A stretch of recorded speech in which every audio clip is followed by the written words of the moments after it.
There. All right.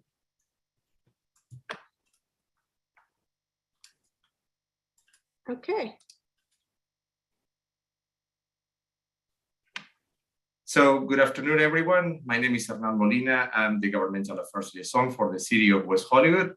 And I welcome you to the Housing Symposium that the City Council has approved. And we hope that you find this session to be informative and also entertaining.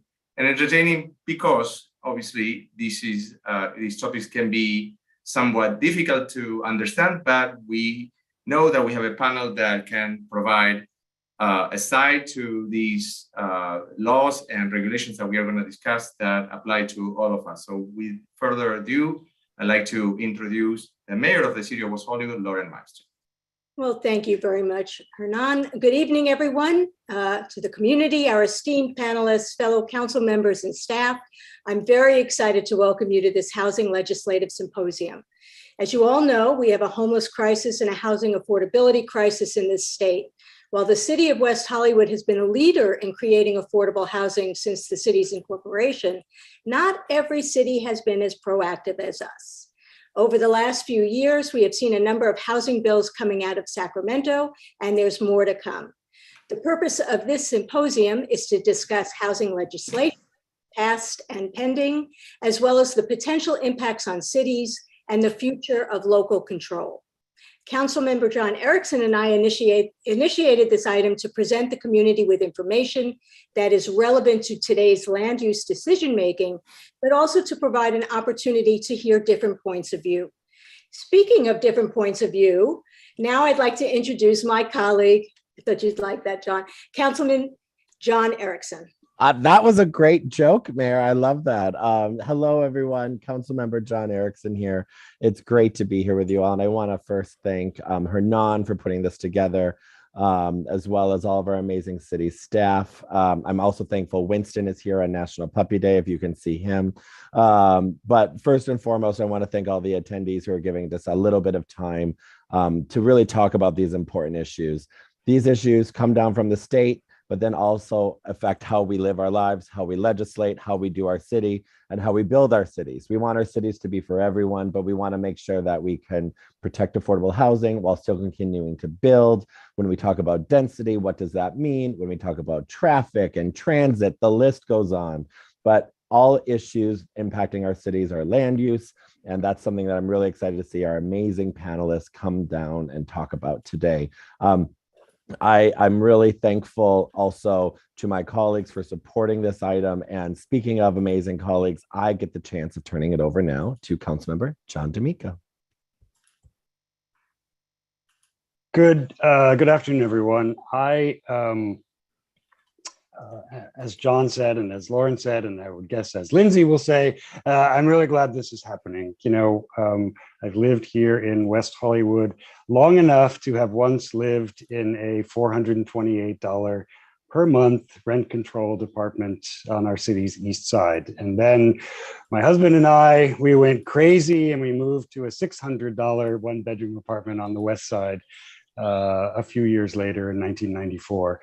But that's not a city that any of us recognize anymore. And I think though we could never possibly promise that, I think we do have to come up with what our promise is for young people, for creative people, for single people to move to our city.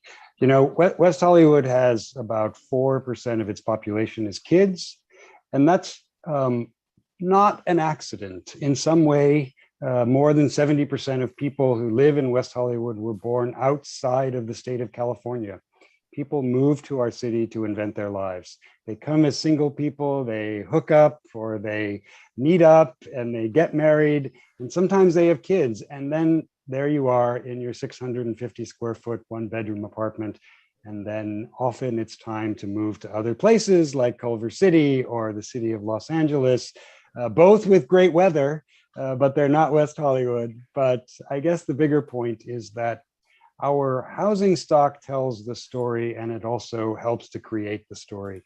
And really, in our city, we just need to come up with what our new promise is for the generations coming forward. So thank you all very much for participating. And Hernan, You know, you always figure it out every time. It's always the best. So thank you again, and to all the staff. And I'll turn it over to Lindsay P. Horvath, Councilwoman. Thank you so much. And so much has been said. I just want to thank everyone who's joining the conversation tonight, everyone who will watch the conversation in the future. We talk a lot about the homelessness crisis, and the related crisis of housing is equally important to discuss and contributes to that crisis, and must equally urgently be resolved. I'm grateful to see all of our panelists tonight. As council members, we have the opportunity to work with organizations like SCAG and Contract Cities and League of Cities, so many others, to understand policy impacts, to work together and learn best practices from other cities, but also to work together to make a difference at the state. And so I'm grateful to see representatives from those organizations here who can speak directly to our residents and people who are interested in this housing conversation about the work that's done. We try to give reports at council meetings. I know they're not always the most entertaining reports, but they are meaningful because the work that's being done actually impacts this housing crisis. And so I'm grateful that new ambassadors of that message will be here and to share a little bit tonight.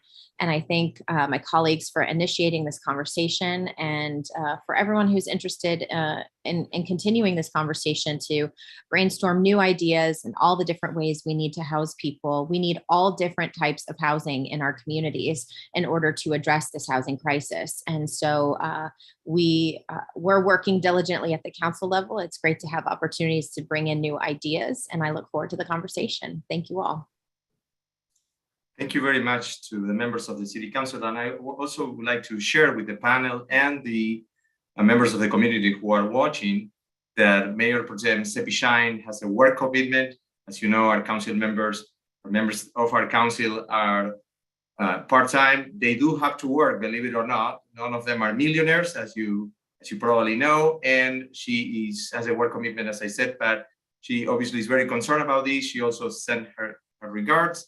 And she looks forward to working with the members of the community and the City Council on housing issues. So thank you very much, council members. And now, if you would allow me, I'm going to go ahead and introduce our panel, and then I'm going to just set some very brief ground rules. So let me start by council member Alex, the elected officials, Alex Fish, who was elected to the City Council in April 2019 during his first term. Councilmember Fish supported the expansion of tenants' rights, including the establishment of the Culver City First Rent Control Program.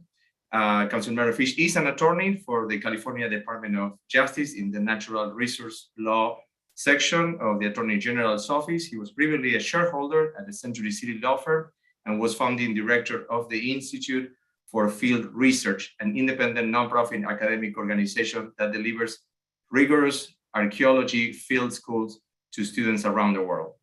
Councilmember Fish is a graduate of UC Berkeley. We won't hold that against him, and the UCLA School of Law. His particular interests include making Culver City an even better place to live for families, and ending neighborhood oil drilling, which, believe it or not, is still happening here in the city in Southern California. So welcome, Councilmember Fish, glad to have you here. And then we also have a great colleague of many of us at staff level. This is Jason Ryan, who is the Assistant Director for Legislative Affairs for the League of California Cities, which is a great organization that works in conjunction with cities like West Hollywood and California Contract Cities. He leads lobbies focusing on housing, community, and economic development. Jason has nearly 20 years of experience working in and around the state capitol. Before joining the League of Cities, he served as Director of Advocacy for the California Outdoor Heritage Alliance, where he focused on issues related to wildlife conservation, natural resource management, land use, and water. Jason has also worked for the California Waterfowl Association, former Assembly Member Barbara Matthews, and numerous political campaigns. Jason lives in the foothills east of Sacramento and has a bachelor's degree in social science from the California State University, Sacramento. Cal State Northridge here for you, Jason. Thank you for being with us. Marcel Rodarte, another friend of many of us here in West Hollywood and around Southern California, is the executive director of the California Contract Cities Association. He became the association's third executive director on July 1st, 2016. The California Contract Cities Association is the second largest local government association in California and serves 74 member cities and more than 7.5 million residents in Los Angeles County and beyond. Marcel previously served as mayor and city council member for Norwalk from 2011 to 2016, when he voluntarily resigned to accept his current position. Marcel retired from the Air Force. Thank you for your service, Marcel. In 2011, after serving a combined 21 years, 17 years in the Air Force and 4 in the Navy. He previously worked for the US federal government with the Air Force, Department of Defense, Department of Homeland Security as well. He holds associate's degrees in logistics and electronics, a bachelor's degree in business management, and a master's degree in leadership from the University of Southern California. So Marcel is also a Trojan. And we also have Aaron Eckhouse, who is the regional policy manager for the California INVI, yes, in my backyard organization, where he has worked since 2018, supporting state, regional, and local policy efforts to address California's housing crisis. And I must say that we are still waiting, and we hope that we will have the mayor of Redondo Beach, Bill Brandt, who is also a major player in this discussion, as he is one of the proponents of the statewide ballot initiative that was expected to appear in this coming November 2022, and now is expected to appear on the 2024 ballot.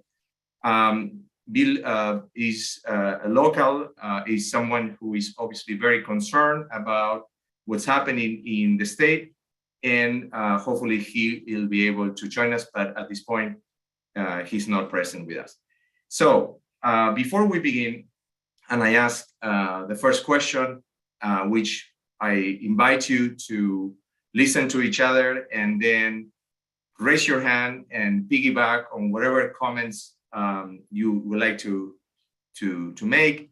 I would like just to ask you, so that we have an organized but very dynamic exchange of opinions, that you raise your virtual hand so we can all see you. We are on Zoom, so we can see who is raising the hand, and then we can follow and carry on this dialogue that we are going to have tonight.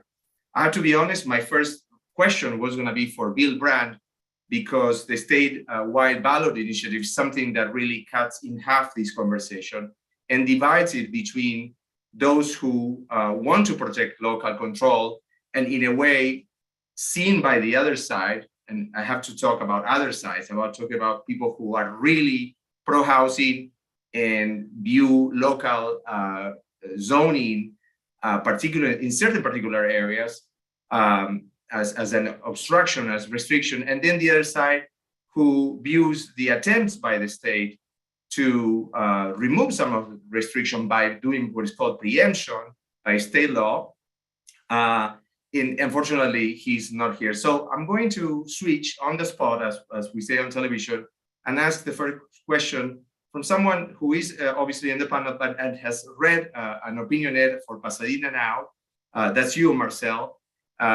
You, as executive director, represent an organization that took an active position, for instance, on opposing SB9.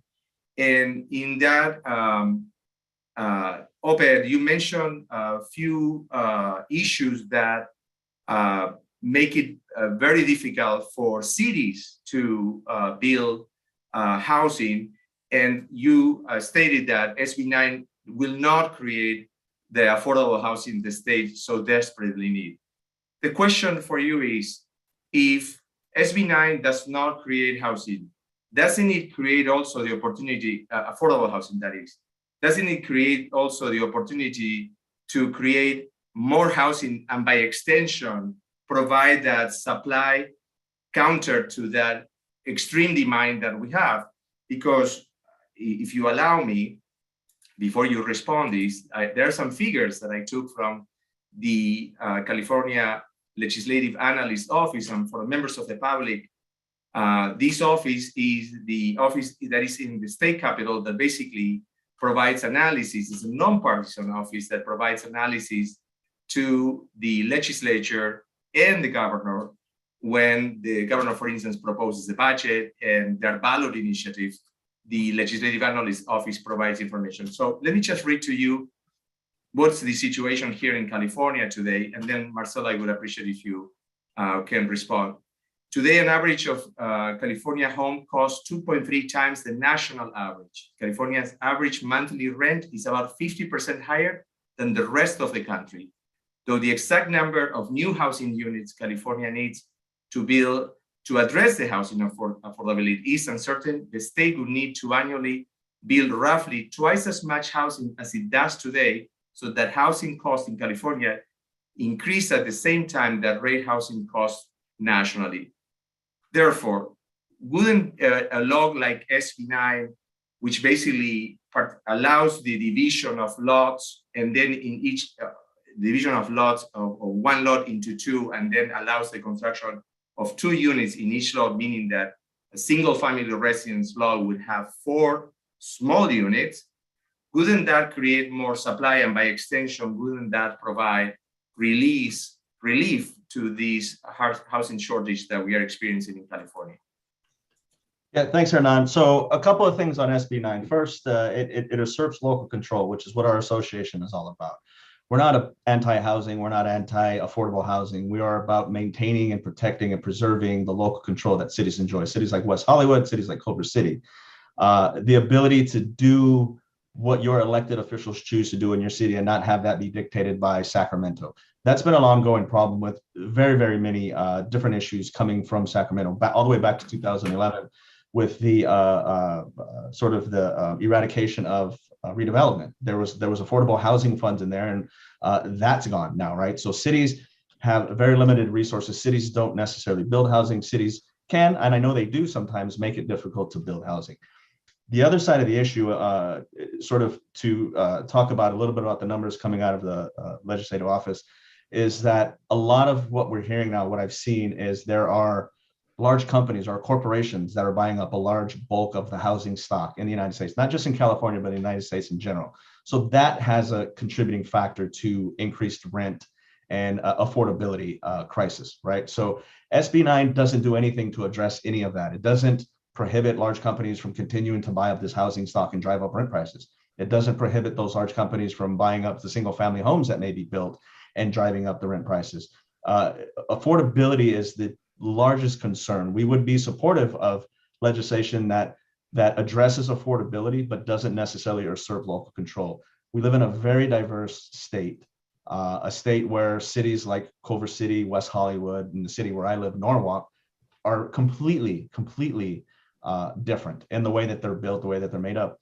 I believe that folks, to some regard, when they move into a particular neighborhood, have some right. You know, they invest their money. It's the American dream to buy a home, a single family home in a lot of cases, and to have that dream sort of wiped out by legislation that would allow your neighbor to build 2 or 4 units on their property without addressing the parking concerns. Because again, here in Southern California, mass transportation is a huge issue. We have an okay transit system for commuting, but we don't have a transit system that allows for us to get to entertainment centers, doesn't allow for us to get to shopping centers, and the types of transportation that folks rely on in cities like downtown Los Angeles or New York.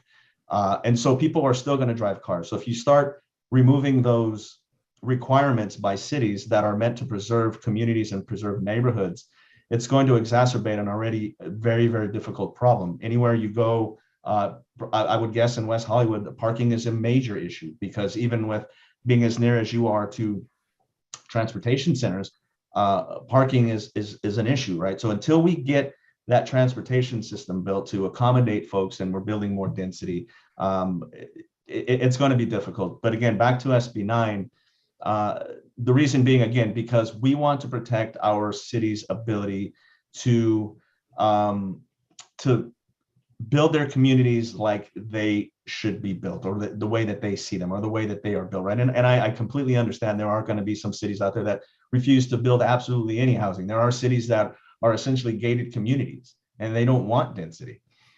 So that's a difficulty that we have to find a way to overcome. But I don't think a sweeping bill like SB 9 is going to solve that problem. I don't think that bill is going to solve the housing shortage, because cities will find another way to put roadblocks in front of developers if it's something that they don't want, right? And there are going to be unintended consequences.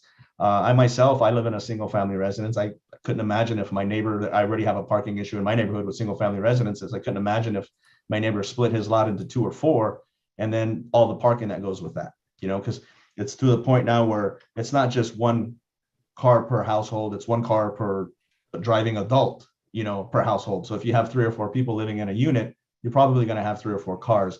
And with no ability to control what that parking might look like, that's going to be a huge detriment to a lot of cities. Thank you, Marcel. I'd like to ask the next question, in a way piggybacking on a little bit of the things that Marcel mentioned, because those are obviously concerns. Councilmember Fish, you are an elected official representing one of the Southern California cities on the west side, one of our partner cities that we work very closely with in the West Side Council of Governments. Parking is clearly a problem all over Southern California. I can tell you about not just working for West Hollywood, but living here for almost 31 years, how difficult it is for us to park. I know you are a proponent for housing. You work really hard to make sure that housing is built.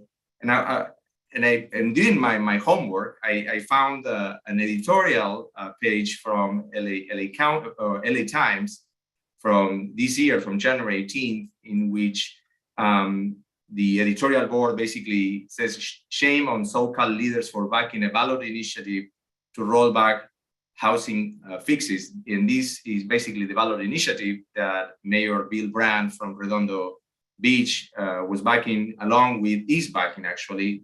The ballot initiative is not going to be until 2024 now, with Councilmember Peggy Juan, who was originally from Yorba Linda, who was originally going to be part of these symposium. And you gave a quote because you were basically upset with the SCAG's regional council endorsement of the initiative, where he said the initiative could also jeopardize the state requirements that cities plan for enough market rate and affordable housing to meet population demand. That is downright shameful. And that is obviously a very strong opinion, but how do you balance the need for housing and also the need for livability? Because not having access to parking, for instance, and not having infrastructure, as some of the things that Marcel was referring in his op-ed and some of his remarks, how do you come up with a balanced approach? I think that the balanced approach is actually far, far, far from where we are. And so I think that people who are new to this issue or have only talked to other sort of long tenured owners of single family homes, what they don't realize is that there's a growing and large group of people who think it's absolutely unconscionable that we prioritize homes for cars over homes for people. And so while I think that at some point the politics come down to parking, aesthetics, and noise, that's a long way. Getting to those points is a long way downstream from the fundamental concept that if we went from a place that just had rampant, like really extreme development to where people reacted and clamped it down, and for 50 years have every single city, we say like some cities don't permit, every city restricts development in a very serious way of homes specifically. They welcome in the big box, they'll welcome in if you're out in a job poor area, you'll welcome in a distribution center. Culver City has welcomed in 40,000 jobs. We've welcomed in exactly, or approximately 250 homes over the last 40 years. That's not unique. That's every single legacy city. The growth has all been at the urban fringe, the places that are burning. So I think, the balance is so far from where the discussion had been up to about 2 years ago that I really have to start with that sort of fundamental thing. There was a time when, as I alluded to, like the rampant development, there was a time when LA was permitting like crazy, right? And duplexes, dingbats, eightplexes, motel-looking apartment buildings, they were springing up and they were unaesthetic and people didn't like them.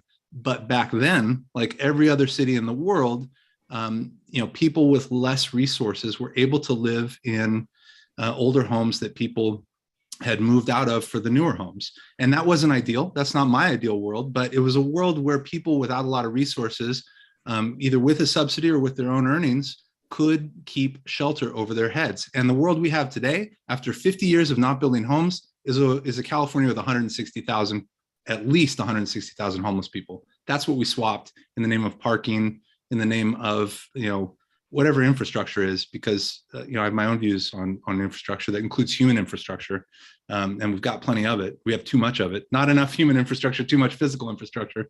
But the balance needs to address what's becoming a growing political movement that recognizes some really fundamental missteps over the last 50 years. So I'm a passionate believer in local control, and I've exercised it. We've ended.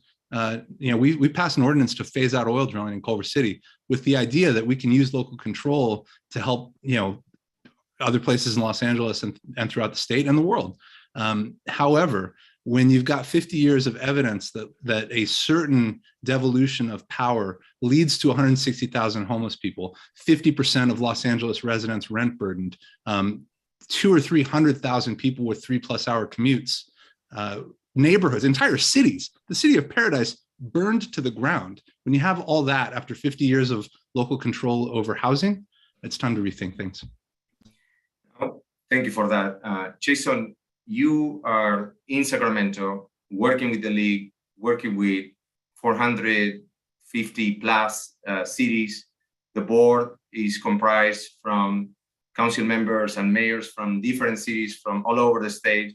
It's quite a diverse organization, but you at the end of the day have a mandate, and you also have to, because you get that mandate from the board that gets also from the policy committees, you also have to work with legislators who have a mandate from their own constituents.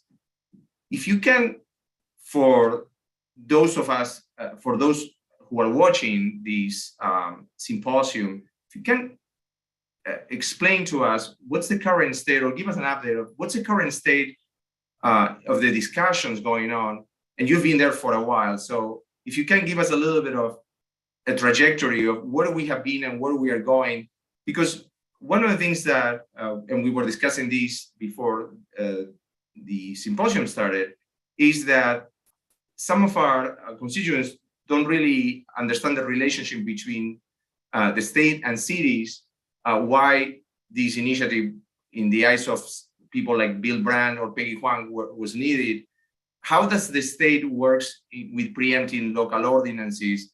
And perhaps I ask the following question as to why is that we need this preemption in the eyes of certain people, and why we don't need it. But if you can give us a little bit of context. Yeah, sure, happy to, Ron, thank you. As we've already heard, I mean, housing, land use, it's very complex. And there's a very large body of law that's been developed, over the past 50 or so years. And, cities operate, within that body of law. And, over those 50 years, it's been, ratcheted down tighter and tighter. And, in the last, say, 5 or 7 years, we've seen a movement away from empowering cities and providing tools to cities to make certain decisions within the confines of statewide goals, and really more down to the minutia. And we heard Councilmember Fish a minute ago talk about parking and infrastructure and all that sort of stuff. And that's where the discussion really has started to land on individual decisions by cities and based on, conditions on the ground. But the state really isn't necessarily fully aware of that. So they take this one size fits all approach. And I think that's where we as an organization tend to bristle a little bit, because we want all of our cities to have the power and tools to develop and use land in a way that is bought off and bought on by the people who live in the community, who want to live in the community.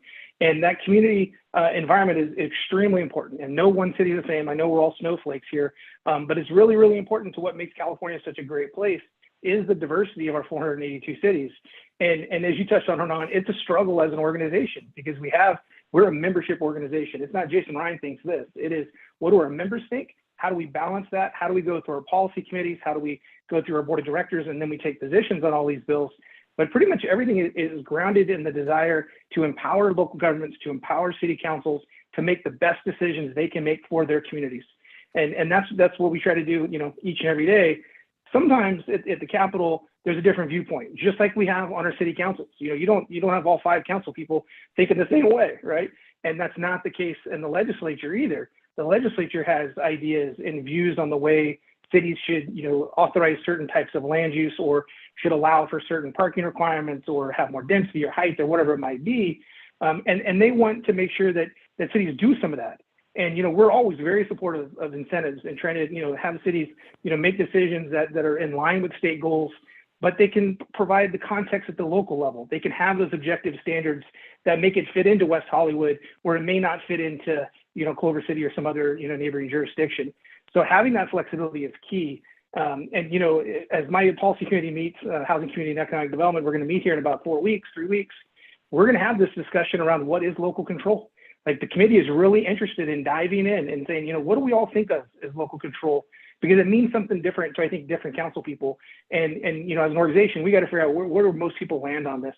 And it kind of reminds me of CEQA.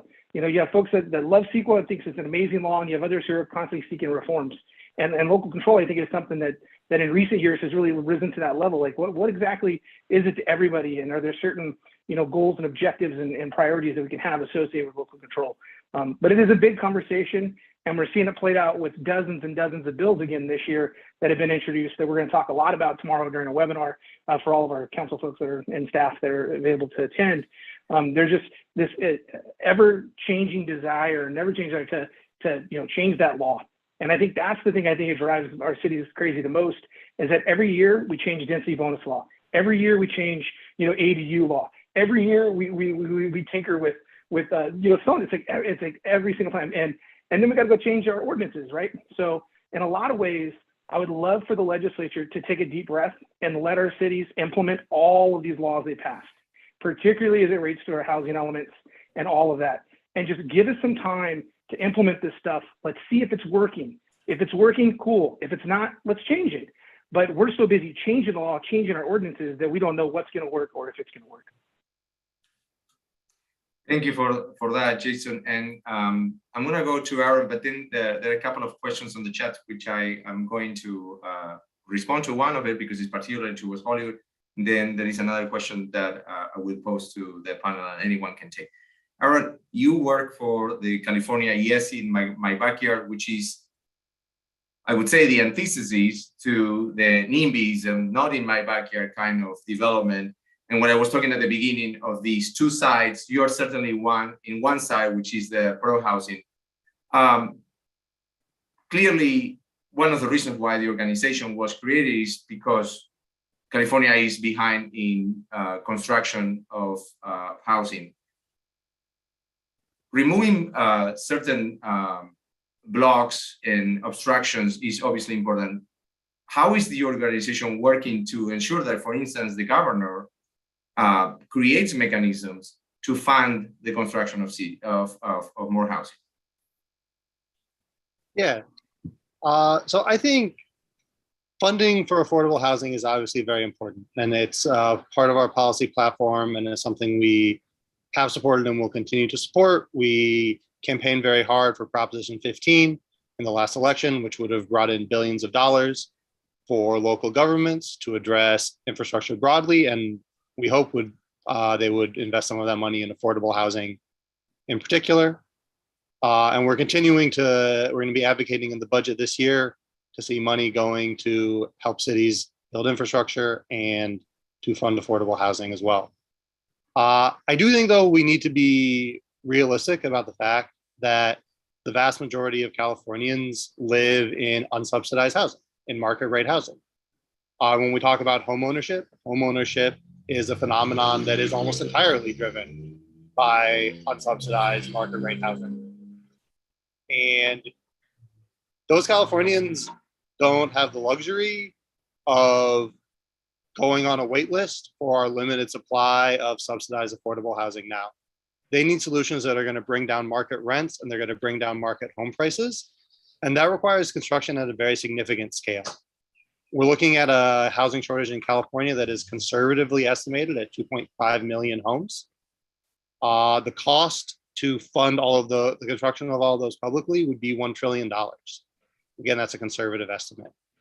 So, we're talking about dedicating the entire budget of the UC system over decades in order to achieve that.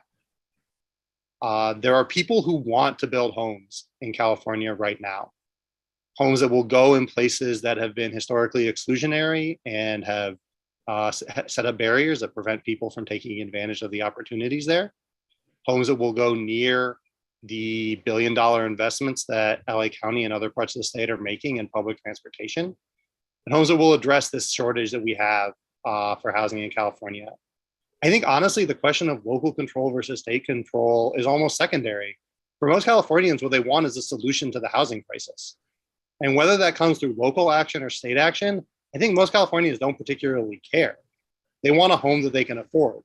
They want to be able to get out of overcrowded housing, to live somewhere that's a shorter commute, to have a home ownership opportunity. And that is what the state legislature is responding to, is they are hearing their constituents say, this is the biggest problem facing us, is that housing is unaffordable, that I don't know if I can afford to stay in my home. I don't know if my kids can afford a place near me. I would like to be able to see my grandchildren as they grow up, or I would like to be able to move into a place that will allow me to start a family, which is my situation. I live in a great apartment now, but this is not a suitable place for me to raise children. And that's something I want in my future. And I think Californians, I don't think it is the top of their mind is not, well, is my local government doing this or is the state government doing this? They want solutions to the housing crisis, and cities have not been delivering that. And that's why the state is stepping in. It is true. Most residents go about their lives trying to make ends meet. If they have kids, trying to make sure their kids have something to eat, that they are doing well in school, that they grow up to be good and decent citizens. But the reality is that those of us who work in government, and those like assembly member, I already promoted you, council member Fish, have to make policy decisions. And in those policy decisions is that we find then this debate and this tension at the local level. You are an elected official in Culver City, a city that obviously has plenty of multifamily housing, now has, and it's kind of our envy that you have a mass rail project that goes through your city, and we see new developments being built, beautiful developments, by the way. I go and buy facturas argentinas from Gran Casino in Culver City, so I'm in your city not often because they are very heavy on calories, but I do go to Culver City, so how do you address these the need for housing and then the desire to protect some of your neighborhoods, which you have many neighborhoods or many blocks in your neighborhoods that have these single family homes, and clearly SB 9 allows those homeowners who now have the home to say, okay, I'm going to develop in the back and divide this lot and create more housing. And then some of those people will not have, for instance, a parking space because they are not required to accommodate that parking.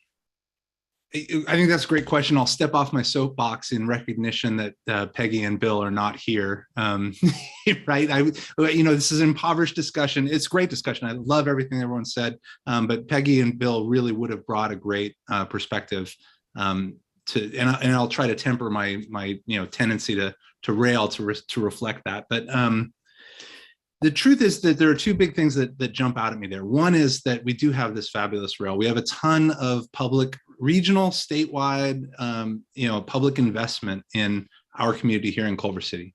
And we've got more coming. We're getting more rail stops, high quality rail stops.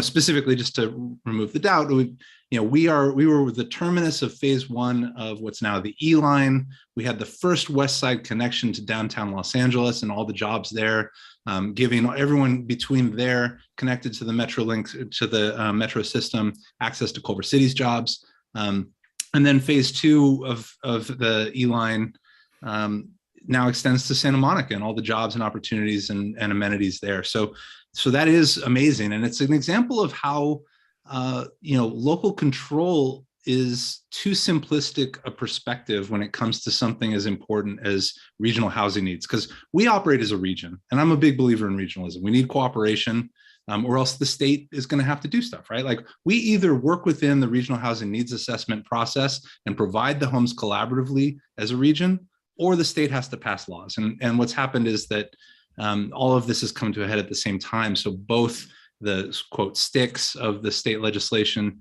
and a much more challenging regional housing needs assessment process are happening at the same time.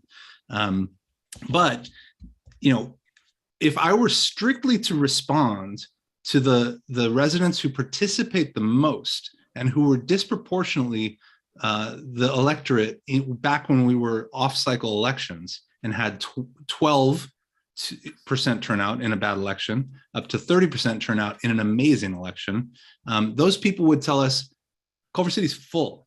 And it's great that West Hollywood financed a rail connection to over 500,000 jobs, but who cares? The city's fine, and that's just great. So that mismatch between public investment and where the control over who gets to live where resides is a fundamental problem.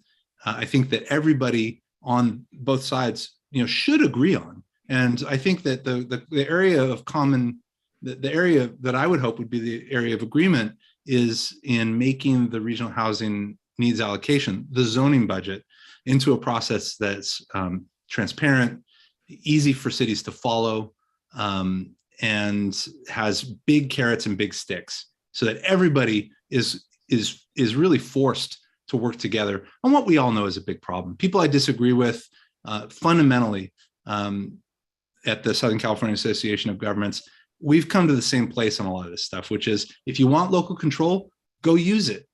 Go build the housing, city. If you want local control, go show that you can handle it. I'm sorry, I promised not to go off on a rant, and then I totally lost your question. What do I tell residents? How do I preserve the way of life? That's where we get into design. And I actually, I am a lightning rod for this stuff, because I was, one of the early people in Southern California to actually be an elected official saying, folks, what are we doing with 58% of our residentially zoned land with a minimum price of $1.2 million? And that was a year ago. Now it's probably 1.5, but it's the minimum buy-in for more than half of our residential property is that you need to show up for an asbestos and lead-filled teardown with $1.5 million, or else you can't live in more than half of Culver City. So that's a problem that I, proactively said, let's figure out how to fix the R1 zone. And I had hoped that by bringing this up early in a city like Culver City that is pretty progressive and that has a strong design tradition, that we would quickly get to design. What's it going to look like? Where are the cars going to go? How are we going to live? That's a discussion that's really valid and that I value, but no one wants to have it yet. I'm still getting, what we did back in May or June of last year in terms of selecting a land use direction was superseded by SB 9. It's moot. SB 9 has said 4 homes on a lot, no affordability requirement. It's done. Cities can impose one, but that's going to get shut down in the next cycle of legislative fixes. We all know it. Because it won't get built if you impose like a 50% affordability requirement on anything. But so I hope that the discussion quickly gets to the practical aspects, the design. What is your neighborhood going to look like? How are you going to preserve your oasis? Because I just, it's a perfect point to acknowledge that oases are places of gathering, and our neighborhoods can be oases and still welcome new neighbors. But the road leads through design, I think. Jason, you were nodding to some of the comments made by Councilmember Fish. Can you elaborate a little? Yeah, I think Councilmember Fish, he made an excellent point around how cities deliver for their residents, and we do it through our planning. And as we're all looking at our housing elements right now, it is the perfect opportunity to go to your residents, to embrace your community and say, hey, this is what we want our community to look like. We're going to locate, higher density here next to our train stop. We're going to, do some more over in this location. And the city has lots of autonomy to work with their communities to come up with the type of community that they want. And once we go through that site identification process and we accommodate, our arena numbers, which have all gotten very, very high in many locations, those plans then are in place. And cities now have to approve projects that are on those sites that are consistent with their planning. So I think it's a really powerful tool for developers then to come in and say, hey, you said I could build this stuff on this lot. And then we have to say, okay, you can build it there because we wrote the rules and now you get to come in and develop it. So I think we're really interested, me, when I talk to a lot of our councils is how do we get the development community to come in once we have our plans, once we outline the rules, once we do design review, we have our objective standards, how do we attract then developers to come in and build consistent with our plans so that we don't have to deal with bills like SB9 and others that override our planning. And I hear from many council people and planners how frustrated they get when they spend all this time and money. We embrace the ideas of our community. We have a plan that's certified by the department, and then it gets truncated by something, out of the legislature. So how do we get developers to come in and actually build consistent with those plans? It's something I think would go a long way to helping see more construction in our communities. Marcel, you have your hands raised. Yeah, thanks, John. I want to piggyback a little bit on what Jason said. This happens quite often where, you have a development that's pending. The cities are willing, they're willing to bring in developers to build a large complex or whatever it may be. And then there's stuff like CEQA, like they get sued on a CEQA lawsuit, right? And so that just kills the development because the developer pulls out and they're not willing to go to the court battle. But we build stadiums with CEQA waivers all the time, right? So that's stuff that comes from the state legislator. And I want to address what Aaron said about, state versus local control. State legislators are insulated. They live in Sacramento most of the time. They're home a couple days a week. They're off, summer times and stuff and that. It's the local elected officials who live amongst their neighbors. They're the ones that see it in the market, as John was telling us an anecdote, before we started tonight, about running into neighbors, running into people. And sometimes they don't even live in your district or your city, but they know that you're an elected official. We live amongst them, whereas the folks in Sacramento don't always do, because even on their weekends when they're off, they may be off on a trip somewhere or a caucus meeting or whatever it may be.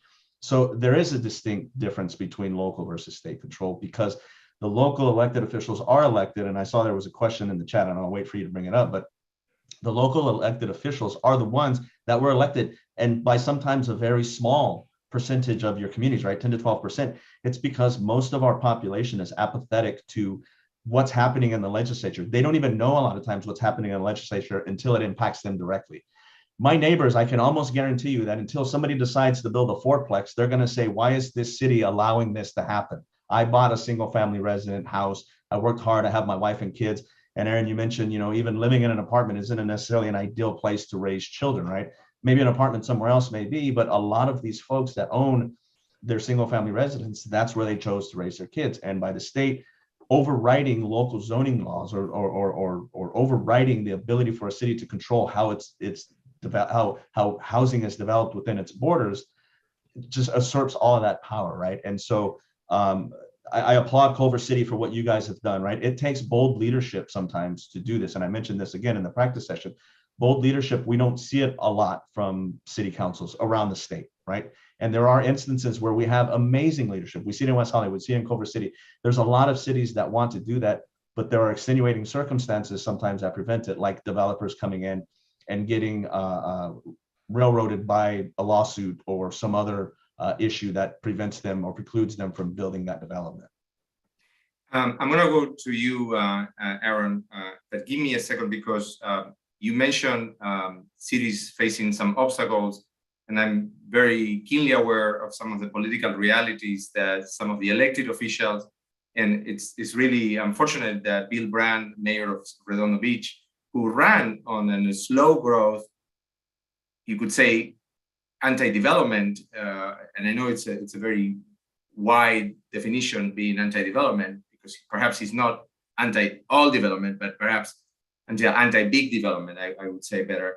But he and Councilmember Peggy Huang from Yorba Linda are the proponents of a ballot initiative called Our Neighborhood Voices. And in their webpage, they make some statements. And for instance, there are proven ways to create housing without gridlock and sprawl. And I'm reading from the website printout.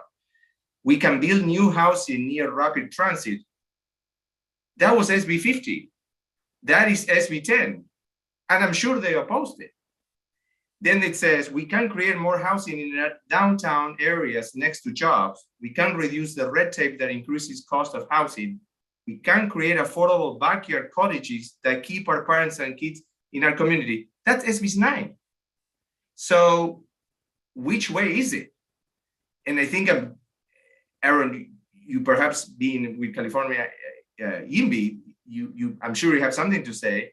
There is also some of the arguments that were made before that, and this is in regards to the current laws passed by like Senator Atkins or other senators passed by the legislature. It says it isn't affordable housing, it's massive profits to developers. The politicians say they took away our neighborhood voice because we need to lower the cost of housing, but their two bills, I believe they refer to SB 9 and SB 10, create no new affordable housing. Now, I'm going to ask, since they seem to be, some cities seem to be so concerned about these laws not creating affordable housing, why do cities then don't adopt inclusionary zoning ordinance like West Hollywood? And then we don't have this problem. Aaron. Yeah, I wanted to respond to the idea that local government is more accountable to the people, because I don't think that's necessarily true. Certainly, I don't think you can blame the voters of Los Angeles County for being apathetic for the fact that local governments in LA County, up until very recently, intentionally set up barriers to participation in local elections by placing them on off-year cycles when people were less likely to turn out to vote. That's why they got lower voter turnout. And that is changing. But you have members of the LA City Council who were elected to represent a district of 250,000 people with 12,000 votes. That's not real democratic accountability. Similarly, the fact is that members of the legislature represent a broader constituency. They are accountable to more people. And someone once told me every city in California agrees on where housing should go somewhere else. The fact of the matter is that somewhere else is not a viable solution for the state of California. And I think the state legislature recognizes that. The fact that California's population, for the first time ever, California lost representation in Congress. And that's a direct consequence of our housing crisis. That's a direct consequence of the fact that the high cost of housing here creates barriers to people moving in here and contributing to the dynamism and vibrancy of California. And it prices people out of the state. And we have people who grew up in California who would love to make a future here and who are instead moving to Phoenix, to Las Vegas, to Texas, to Colorado, and making their contributions there.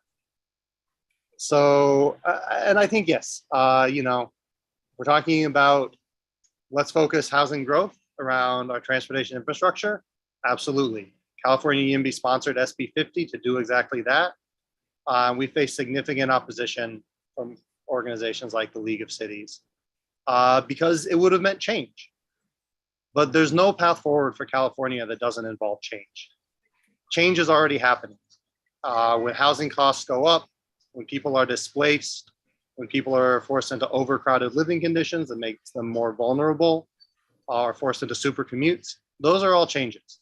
And so the question is, are we going to be proactive and shape those changes in a positive direction and embrace the fact that we are the world's 5th largest economy, that people want to live here, and that's a tremendous asset to California?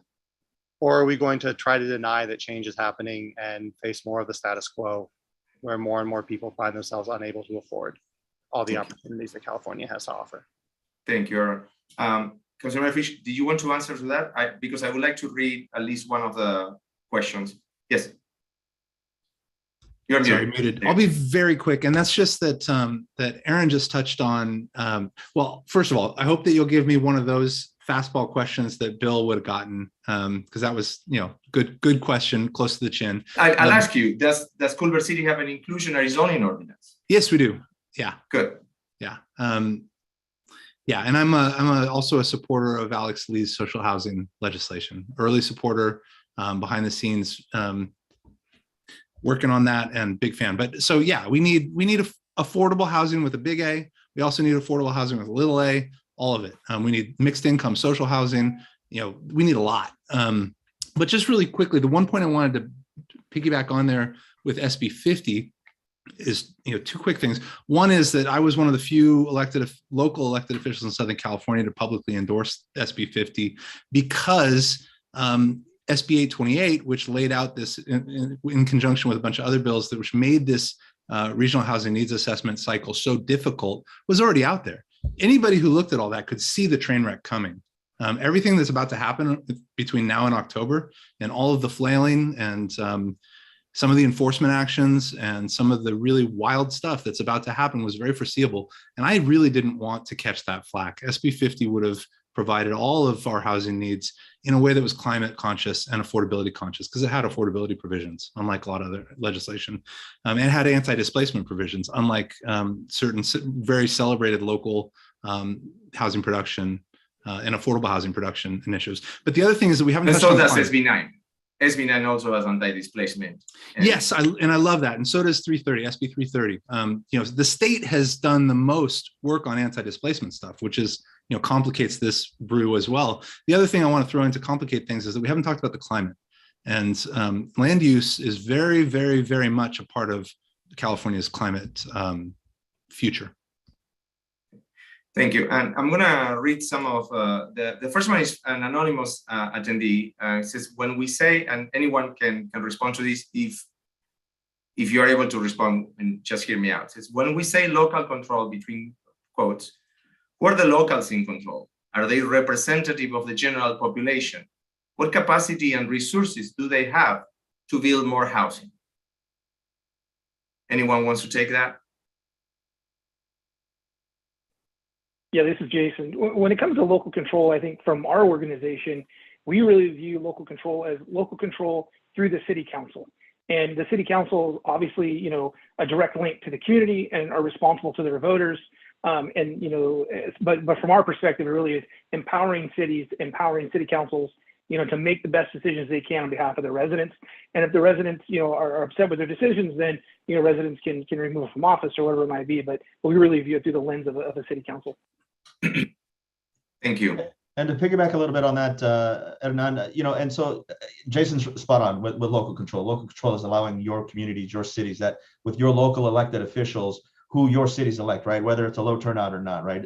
The fact of the matter is voters nationwide are apathetic, right? It's why we have such dismal election rates. And yes, the elections were moved to, presidential years, which I think is a great idea. However, we run the risk of these local elections getting buried down on the ballot, right? There is a reality called voter fatigue, where if you have 30 or 40, measures or elections before you get to your local race, nobody's going to care. They're not going to make it to the end of that ballot. If it takes you, 35 minutes to make it through your entire ballot, nobody's going to care by the time they get down to those races. There was a bill by Senator Portantino that was a test program here in Los Angeles County that would reverse the order of the ballot, which I love the idea, right? Because let's put your local elected officials first, because they are where the rubber meets the road. They are the ones who you live among, right? And I would absolutely support that becoming permanent. So I wanted to address also, cities don't build housing, right? It takes creativity. Culver City, I think, has done a good job to go out and find the funding sources, find the developers, to provide them with opportunities to build in cities. I absolutely agree with that. The cities don't have the resources. They don't have the funding anymore to build housing. So it is incumbent upon those elected officials and the city managers and the city staff to find developers that are willing to come into their cities and build. There's a lot of now what we're seeing is mixed use development, right? Because a lot of our cities in California are no-low cities.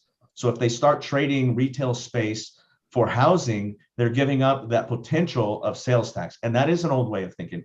So Prop 13 reform would come in huge to help address this, right? We've seen bills from the legislator, from Senator McGuire in the past couple of years, that would offer an incentive for cities to build housing on underutilized retail spaces. I think that would go a long way to addressing housing, because cities would be more willing to rezone those parcels to build mixed use or higher density housing in exchange for some property tax return. The state hasn't shown that they're willing to do that as of yet. Thank you. There is also a question from a local resident, Stephanie Harker, who asked, let me go there. It's directly related to SB9 and why the city of West Hollywood. This is for the members of the city council. Obviously, none of them are here, so I'm just going to try to articulate it. Okay, you are here, but you are not on the panel. But you can go ahead and respond to the question: why did West Hollywood opt out of the letter signed by 241 cities to the governor? And so that you know, Mayor Meister did send a letter as an individual council member. I did, and I honestly did not know that all of these cities were signing a letter, and I think that it probably would have come before us, and we would have discussed it. I did send a letter before Governor Newsom signed that bill to ask him to reconsider, because in West Hollywood we have 80% renters, 20% homeowners. Our lot sizes are probably a lot smaller than those, say, in Culver City, where we're looking to possibly do SB9. They're 2,000, 3,000 square foot lots. I mean, it's not really, it doesn't make any sense. We have a density of 18,000 people per square mile. We're only 1.9 square miles. So that's where local control comes in, and it's also about the one size fits all policies. I don't know that SB9 policy really was meant for a city as small as West Hollywood with a density as high as West Hollywood. So, and we've had inclusionary housing, by the way, since pretty much since cityhood. And we have met our RHNA numbers, and we continue to build affordable housing. But we don't really need any more luxury housing. And that's what we've been getting with a lot of these projects that are taking advantage of the state density bills. Just to clarify, the city did took a position of oppose unless amended. The way we operate, and sorry, I'm going to go into probably a little bit of internal operations. The way that we operate, when the council staff was created in a departure from the city of West Hollywood being one of the very few cities of our size to have deputies. I am a former deputy. Professional staff was appointed to different positions. I'm the governmental affairs liaison, works in the legislative affairs committee and legislative affairs division. We review bills. This is a mandate from the city council. We have legislative priorities. When we review SB9, one of the biggest things we saw is that it requires ministerial approval of housing applications, like splitting lots, for instance. And we thought that that was a problem for us because we obviously want to have some local control and discretion. This SB9 obviously eliminates that kind of discretion. So our position has not changed. Whether we join a letter from the League of Cities and we got 242 city or not, our position remained the same. And we communicated with Assemblymember Bloom and Senator Allen, who are basically our legislators, to vote on that. And that continues to be the same. Now, one of the questions from another resident, Victor Olmenchenko, is, and I'm going to plug in because it's a bill that we are sponsoring, is what is the city doing about tenants in commons? Tenants in common, as you know, is something that is becoming very popular. There are realtors advertising openly on the MLAs and in a way, in a very misleading manner, inviting people to buy into these tenants in commons. We in the city is starting to envision these, experience these as a problem. We work with Assemblymember Bloom. We work in crafting the bill, which is called Assembly Bill 2386. It's going to be heard in Assembly Local Government and eventually Judiciary. So for Victor, who is concerned about that issue, clearly we are taking the lead by being the sponsor of the bill. And Aaron, you had your hand raised. Sure, I can talk to a couple of those issues.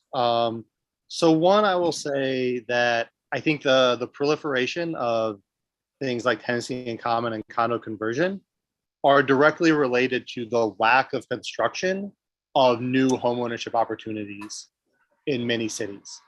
And that if people had the opportunity to buy new built condos, many people would take that opportunity instead of converting existing rental stock into condos or tenancy in common.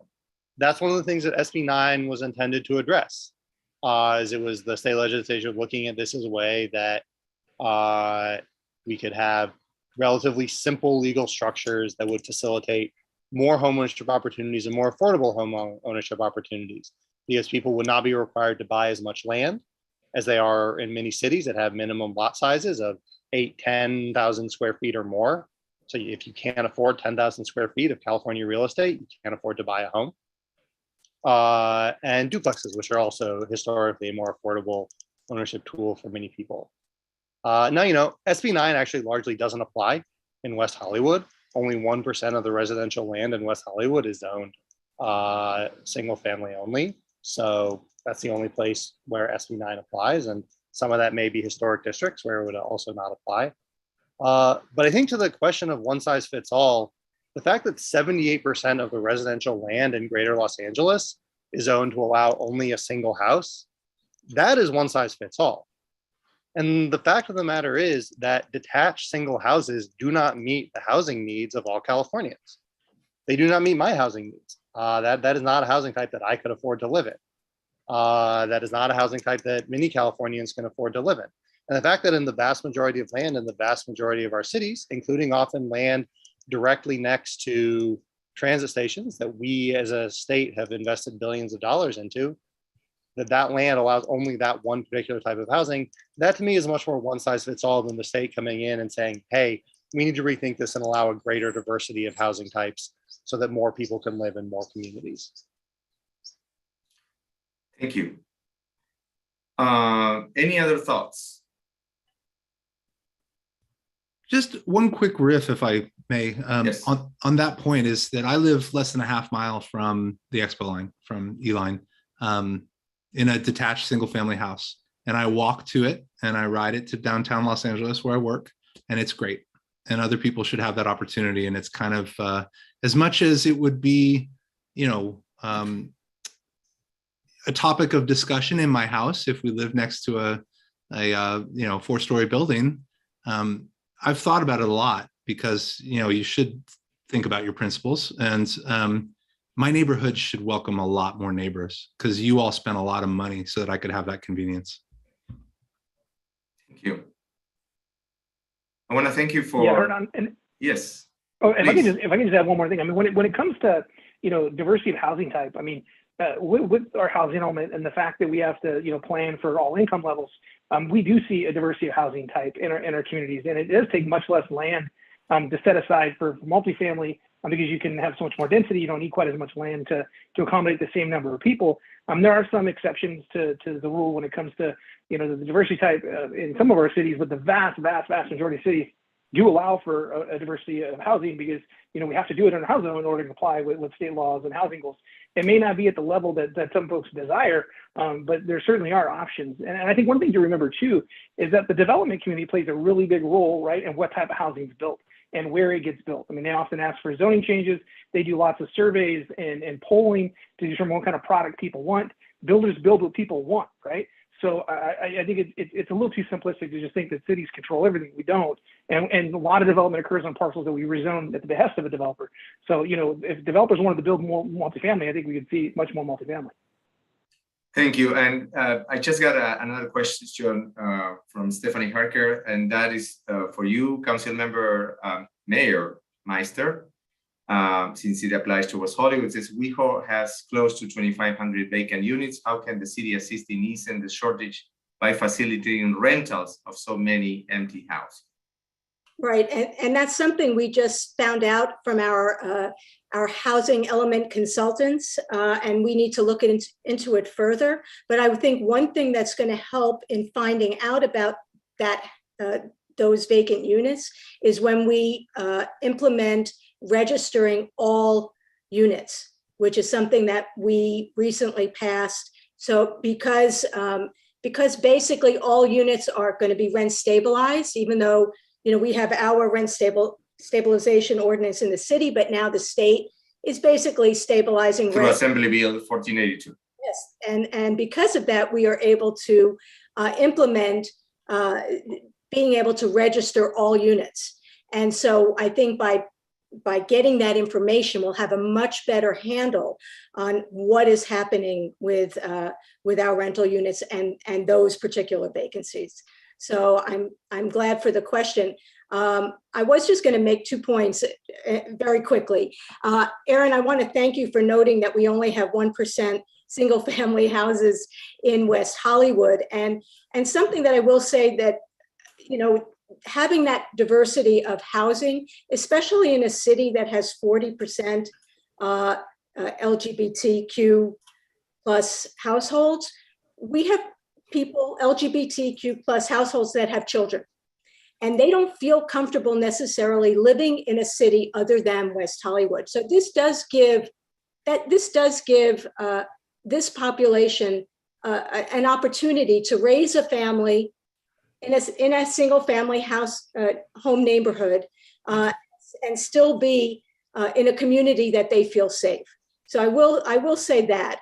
And then the other thing I just wanted to say is thank you all so much for being on this panel and letting me photobomb it. We really appreciate this conversation. There's been so much legislation, and as you know, when the legislation first started a number of years ago, you know, we were losing units because they didn't have the replacement pieces as part of the legislation. I think it was AB 2222, I want to say, that actually said you cannot tear something down unless you replace those units that were there. And now we have ways to maintain affordable units and stabilized units if you're a rent stabilized city. So, you know, there's just a lot going on. And I say the average citizen really doesn't know what's going on, you know, unless they're paying attention to city council meetings or coming to a symposium like this with all of you knowledgeable people, you know, they just don't know. So I really appreciate you taking the time to be here. Hernan, I appreciate your being there and allowing me to jump in there. Thank you. We'll talk tomorrow about this now. Yes, I'm going to be reprimanded for that. Thank you very much. And I really appreciate that all of you made time to have this fantastic conversation. The conversation has been recorded. It will live in perpetuity for good or bad. It will be available on YouTube. We will make it available to all of you. I want to thank you, all of you who are watching from home. We hope that you found this entertaining, informative, and above all, that it helped you to get more knowledgeable about the city where you live in and what you can do about it. Get involved. That's the only way to participate in a democracy and make sure that your opinion and at least your voice is heard. I'm Hernan Molina. I'm the Governmental Affairs Liaison for the City of West Hollywood. Thank you for watching. Have a good night.